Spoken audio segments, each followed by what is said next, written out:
One of the things that they don't tell you much about hurricane recovery is when nothing really goes wrong, but you've been cooped up inside, you have all of your supplies, and things just start piling on top of each other. This is an absolute mess right now because we just had all of our stuff and we had to get things either off the floor or we had to get things in plastic totes from the floor. And you can just see what an absolute mess of things we still have to clean up. We still have water. We have water for weeks. Of course, these are things that you have to have in case things go wrong. But if things go well, then you're stuck with a giant pile of stuff that needs to be put away. We did have a little fun. We used our camp stove and just kind of tried that out. We didn't need to get into like our emergency food or anything like that, but we did need flashlights for periods of time. But you can just see that it takes a little while to recover spaces that you had lost. And so we have all these projects. We took down the tables that we had set up and different things, but we just have a giant mess in the house. And so one of the biggest things that I want to encourage everybody is no matter how impacted you are by Hurricane Milton, or no matter how impacted you are by anything in life, don't look at the big picture. If you were to look at this and say, oh my goodness, how am I going to handle recovering from all this? How am I going to get my life back on track? And this could be after a major tragedy, after a loss. This could just be after being fired or let go from your job. One of the struggles that I've always had with those things is I look at the big picture and I get so overwhelmed. And can I tell you that that's going to be exactly what happens to you?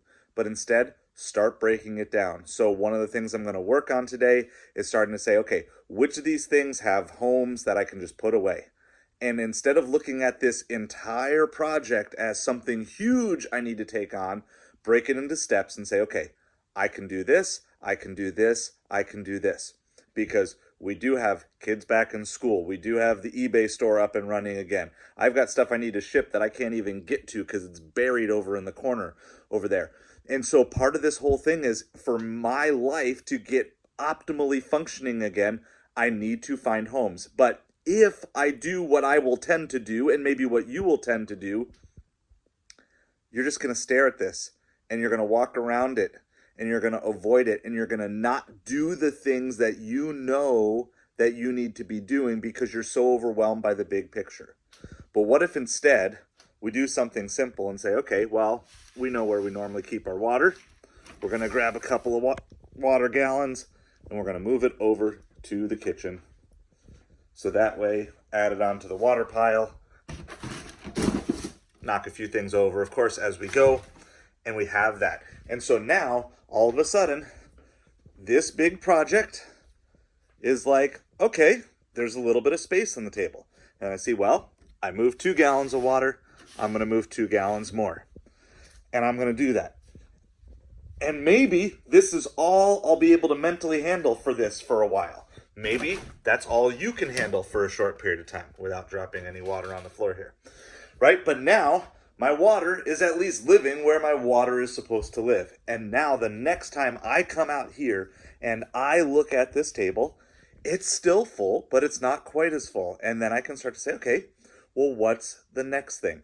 And a lot of this stuff is from our camping supplies, so they just have to go back into totes, and so I just have to kind of figure that out.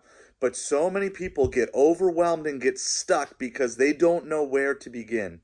And I'm going to tell you the simplest thing, and a lot of this credit goes to some stuff I've been learning from Jordan Peterson.